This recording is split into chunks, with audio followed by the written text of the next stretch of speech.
Welcome to 9 vibes. ఎన్నికల్లో పోటీ చేయాలని ఆలీ భావిస్తున్నారు. ప్రత్యక్ష ఎన్నికల్లో పోటీ చేయడం ద్వారా చట్టసభల్లో అడుగు పెట్టాలన్న బలమైన ఆకాంక్ష అలీలో ఎప్పటినుంచో ఉంది. సుదీర్ఘ కాలంగా తెలుగుదేశం పార్టీలో ఉన్న ప్రత్యక్ష ఎన్నికల్లో పోటీ చేసే ఛాన్స్ దక్కలేదు. అందుకే గత ఎన్నికల్లో టీడీపీ నుంచి వైసీపీలోకి చేరారు. కానీ అప్పటికే వైసీపీ అభ్యర్థుల ప్రకటన పూర్తయింది.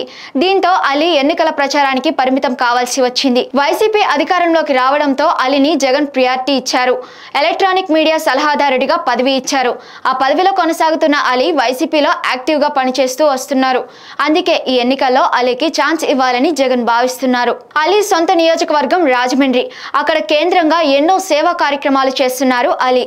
రాజమండ్రి నుంచి ఎంపీగా పోటీ చేయాలన్నది అలీ ఆకాంక్ష. కానీ సామాజిక సమీకరణంలో భాగంగా రాజమండ్రి ఇచ్చే ఛాన్స్ లేదు. దీంతో అలీ సైతం పునరాలోచనలో పడ్డారు. రాష్ట్ర వ్యాప్తంగా తనకు అనుకూలమైన అసెంబ్లీ నియోజకవర్గాలపై తొలుత దృష్టి పెట్టారు. ముస్లింలు ఎక్కువగా ఉన్న నియోజకవర్గాలపై ఫోకస్ పెట్టారు. కానీ అక్కడ వైసీపీలో సీనియర్లు ఉన్నారు. దీంతో ఎక్కడైనా ఎంపీగా పోటీ చేస్తే మేలని ఒక నిర్ణయానికి వచ్చినట్లు తెలుస్తోంది. ఇప్పటి వరకు వైసీపీ 9 జాబితాలను ప్రకటించిన సంగతి తెలిసిందే. దాదాపు 80 అసెంబ్లీ స్థానాల్లో సిట్టింగ్లను మార్చారు.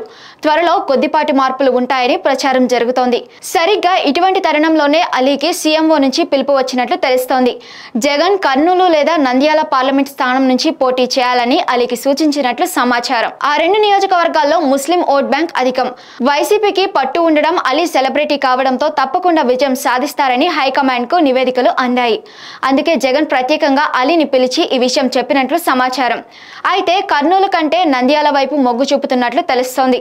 వైసీపీ తర్వాత ప్రకటించే జాబితాలో అలీ పేరుండే అవకాశం ఉన్నట్లు తెలుస్తోంది. మొత్తానికైతే అలీకి బంపర్ ఆఫర్ తగినట్లే. For more updates stay tune on 9 vibes.